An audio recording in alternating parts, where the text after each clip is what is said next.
mi-amintesc că atunci când m-am apucat de skate, cred că trecuse vreo 3 luni, 4 luni și deja începusem să-i cunosc pe băieții mari. Dar ei nu mă știau pe mine. Și la un moment dat știu că Cupi voia să facă nu știu ce trick și eu tot îi stăteam în față. Și mi-am zis la un moment dat: tinere, dă-te din calea mea. M-am dat, dar în același timp auzi și kid, parcă. Tinere. Mamă, lui ăsta îi zicem tânărul de acum. Da, de acolo vine tinerică. Tot de la Kid, care era foarte distrat la un moment dat și voia să facă tot felul de glume pe seama mea. Tinerică, tinerică, tinere, tinere, ginerică. Și de acolo e și ginerică. Au fost situații în care am vorbit cu anumite persoane, mi-au zis: da, mă cheamă Florin, mi se zice tânărul sau tinerică. Și persoanele mi-a zis: da, e unul, ginerică. Nu știu ce ginerică, tot explica mie de ginerică. Bro, da, eu sunt. Ce dubios. După ce am fost la un Yo Riding, nu mai știu al câtelea era, al doilea, am avut o rundă în care nu am greșit niciun trick. Și deodată mă sună mate, fi: Nadia, ce faci, Nadia? Acum, uite, tu și Nadia că măneci. Ați făcut runda perfectă. Și a doua zi să mă pe net, tânărul versus Nadia. Avem tur. Tot ideea lui Matefi a fost, la un moment dat i-a venit lui ideea să facă un tur cu mine, cu Cupi, Bobo și Cezar. Și toată organizarea a venit din partea lui. A reușit să convingă și pe ceilalți că e o idee bună și toți au fost super încântați de idee. Și așa a apărut Avem Tur. Pornit din București și am ajuns până în Budapesta. Ne-am oprit în diferite orașe, gen Brașov, Miercurea Ciuc, Târgu Mureș, Cluj și Baia Mare înainte cu o săptămână. Pe acolo s-a planificat totul când a fost Slave to the Grind. Efectiv, conduceam, ne odihneam cred că 4 ore pe noapte și în rest numai skate și condus, skate și condus. Ajungeam într-un loc, nu tot odihnă, nu tot nimic. Pac, uite spotul ăsta, hai! Care, ce faceți? La Cluj a fost o întâmplare super ciudată, unde, din fericire, nu eu am picat de Fred și Matefi. Eram în mall, ploua în ziua aia și am dat peste o fată din Malaezia care a fost super încântată de noi numai din priviri, fără să vorbim cu ea. Matefi a fost primul care a vorbit cu ea. Și la un moment dat îi spune: sunt din Malaezia și sunt singură. Și Matefi: that's not bad. Cum să se întâmple așa ceva? Să zică o fată că e singură și... Nu-i rău, aia se mai întâmplă. O altă parte interesantă a fost la graniță, când se trecem vama. Noi mergeam cu un Renault Kangoo de 2 locuri, dubiță, și noi eram 5. Și ce să facem, cum să trecem, că nu ne lasă să trecem. Cupi, Cezar și Bobo s-au dus pe jos. Au zis că merg la un concurs din Budapesta și fac autostopul. Le-a mers. Au trecut granița, după care am venit noi și am luat din drum. Și așa am ajuns noi în Budapesta. A fost o întâmplare destul de ciudată din Baia Mare. Când după al doilea Slave to the Grind, la after party, a fost rapid de către o domnișoară care mi-a povestit foarte multe lucruri despre ea. Iar eu am adormit. Ea își punea viața pe tavă cumva și eu nimic, somn. Sincer să nu se mai repete.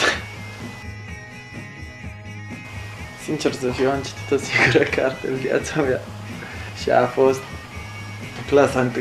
Când am luat premiul 1 singura dată și am primit cartea Ursul păcălit de vulpe. Și într-o seară, după premieră, zis, ia să citesc. M-a prins și am citit-o. A fost singura carte. Am mai avut câteva tentative la BAC să citesc, la capacitate.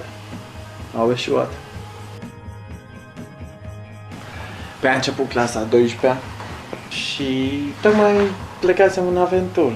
Am zis, mamă, ne întoarcem din aventură, pac, mă pun cu burta pe carte. Am întors din aventură, a venit zăpada. Am ieșit de dor la snowboard din... Mamă, ce fain e! Și așa am ținut-o toată iarna. După iarnă a venit primăvara Și am ieșit ușor la skate, mamă ce fain e. Hai că mă mai dau puțin pe skate și mă pun pe învățat. Tot trecut primăvara, s-a apropiat vara. Și eu ce fac? Dau bacul. La un moment dat eram la o oră de infoparcă și mi-au arătat niște colegi niște căști hands-free super mici pe care ți le băgai în ureche, nu tu căblărai, nu tu nimic. Și mergeam. Când le-am văzut pe ele, am zis, mamă, cum pun și eu mâna pe așa ceva? Cât sunt? 850 de lei. Mamă, de unde scot eu banii ăștia? Când e primul concurs? Și primul concurs parcă era într-o săptămână la Timișoara. Direct m-am dus la Timișoara. Am câștigat concursul ăla. Cred că câștigasem vreo 1000 de lei. Următoarea oprire a fost la București. Direct hands-free. Și așa am reușit să-mi iau bacul. A fost prima mea excursie în Barcelona. De cum am plecat din București am avut probleme, adică era să rămână pamflet în țară, pentru că era minor, iar Matefi era tutorele lui, dar nu avea cazier și nu voiau cei de la vamă să lase pe pamflet să treacă. Și până la urmă atât ne-am rugat de cei de acolo, până l-au lăsat. Mi-amintesc că am ajuns în Barcelona undeva la ora 3 dimineața și aveam cazare de-abia de a doua zi, de la ora 12. Și cel mai pompat dintre noi toți era Matefi. Hai, luăm skate-urile și mergem să vedem toate străzile, să vedem unde ne dăm, unde sunt cele mai bune locuri, ce o să facem. Cu Matefi am fost doar noi doi și am vizitat destul de multe țări din Europa. Oricum îmi amintesc că în Amsterdam parcă acolo am stat super mult pe skate. Mi-a super plăcut și am reușit să facem și un film după toată excursia, da, cred că ăla ar fi best trip. A fost la 7 ani, nici măcar pentru că eram în grupa pregătitoare de la grădiniță. Fugeam după o gagică și cum alergam eu, m-am urcat pe un bălovan și nu știu cum am alunecat și am picat direct pe mână. Ba, mi s-a rupt mâna. Imediat am intrat în operație. Următoarea de care mi-aduc aminte, cred că se întâmpla pe scările unei biserici. Tot așa fugeam după o fată și cred că voiam să o prind. Am sărit vreo 3-4 trepte și am călcat strâmb. La spital am ajuns cu întorsă la gleznă. Momentan sunt ok. Chiar mă bucur că mă pot da pe skateboard, pe snowboard. Am trecut prin multe. De 2 ori am reînvățat să merg. Prima dată mi-am rupt ligamentele încrucișate anterioare de la piciorul drept, iarna, cu alifie la snowboarding. Eu eram instructor și el era asistent. Era primul lui an de monitorie. Am zis, hai să ne dăm. I-am așteptat jumătate de oră, hai să ne dăm. Și mergeam foarte tare și ca o gâscă mi s-a agățat cantul de sub degete când trebuia să stau pe călcâie. Bam, mi-am luat un tomahawk 20 de metri mai jos, m-am trezit, fără căciulă, fără ochelari, nu mai știam unde sunt și încet am simțit că mă doare genunchiul și atunci prima chestie care mi-a trecut prin cap a fost că nu ia bine. Era ligamentul rupt. M-am dat așa pe skate cam jumătate de an. Am zis să merg la un doctor mai serios decât restul. Și ăla mi-a zis că, bă, complicată treaba, ai ligamentul rupt.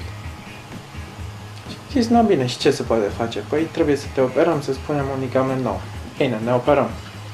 În septembrie m-am operat și la 6 luni și 3 zile l-am rupt a doua oară în Barcelona. M-am întors acasă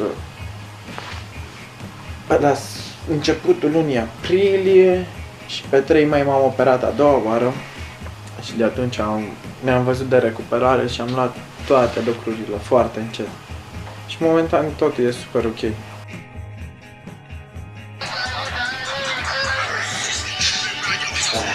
Rap. Da. Cred că să am 2 copii, 2 băieți. Să-l aștept pe al 3-lea. O casă undeva unde e liniște. Un mini-ramp, poate chiar mai mult de un mini-ramp în curte. Și mult skate. și o afacere.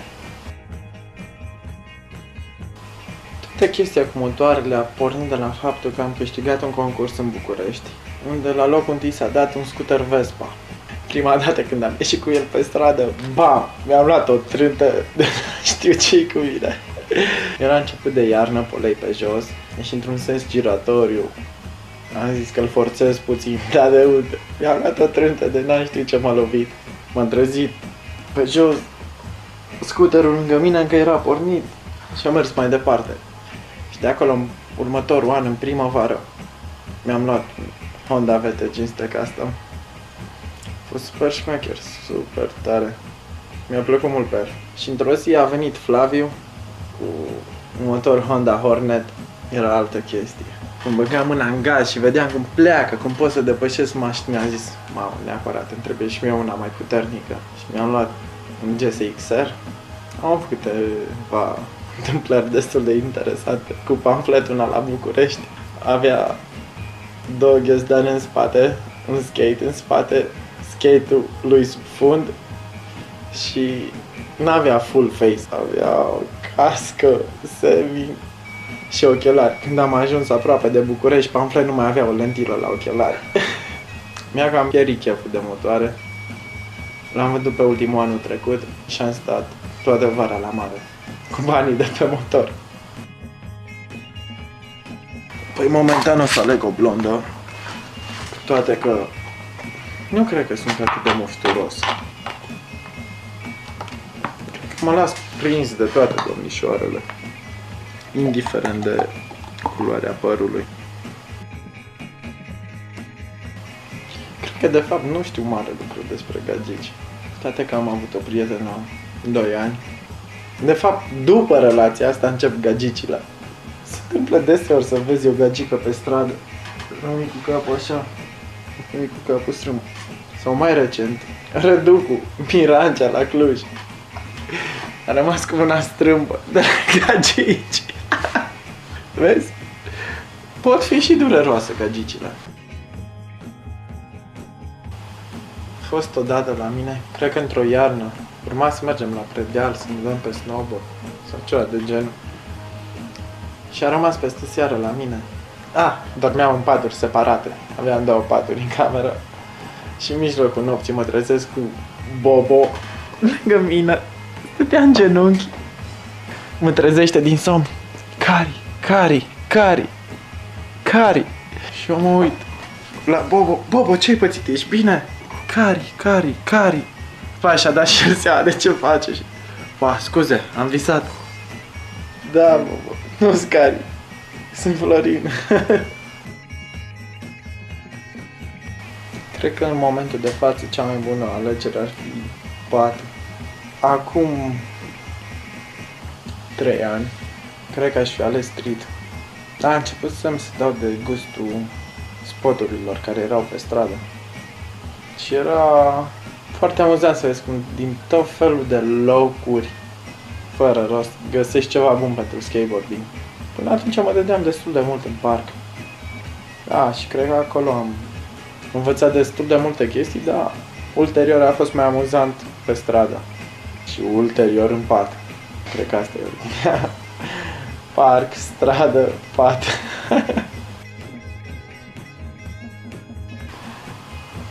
Care sunt cele 5 inele din viața unei femei? Audio și de la Gotna. E persoana care m-a susținut cel mai mult și m-a încurajat cel mai mult în ale skateboarding-ului. Niciodată nu eram mulțumit. Eu ziceam, hai să filmăm asta, hai să facem asta. Uite, asta. Dar tot nu puteam să-l mulțumesc niciodată. Și dacă stau să mă gândesc bine, asta este un lucru bun. Pentru că mai departe m-a motivat și pe mine. Mă făcea să-mi doresc să ții mai mult de la mine, să mă dau mai bine pe skate, să arăt ceva. Pentru că el îmi crea anumite condiții ca să mă dau pe skate. Și eu aveam impresia că nu dau nimic înapoi. Și chestia asta m-a făcut să ajung departe. În primul rând cu psihicul, să privesc altfel skateboarding-ul și în al doilea rând fizic. Să am grijă ce fac, să am grijă ce beau sau nu beau, să fiu tot timpul gata pentru skate. Și ce am făcut cu Mate fiind 5 zile în Barcelona, cred că n-aș fi putut să fac cu multe alte persoane într-o lună, sincer. Numai atât aveam în cap. Skateboarding, skateboarding, skateboarding. Hai să mergem să filmăm, să filmăm, să filmăm, să filmăm. De dimineață până seara. Și e un lucru bun. Având în vedere scena din Brașov, eu aș sfătui să nu mai bea așa mult, să dea pe skate mai mult, să nu stea pe bancă, pentru că asta fac majoritatea. Stau pe bancă și fumează. La urma urmei, ceea ce oferi aia primești. Da. Aia e că trebuie să muncești pentru ceea ce vrei și nu o să pice din cer. Îmi cred mulți din ziua de azi. În primul rând, cred că aș vrea să le mulțumesc părinților, care chiar dacă nu au fost în totalitate de acord cu skateboarding-ul, m-au susținut. Aș vrea să le mulțumesc prietenilor de la Flava Shop, de la Iulius, Matefi, până la Pisică, cu care am avut o relație excelentă tot timpul, și prietenilor cu care mă dau pe skate, oaselor care nu mă lasă mai nou.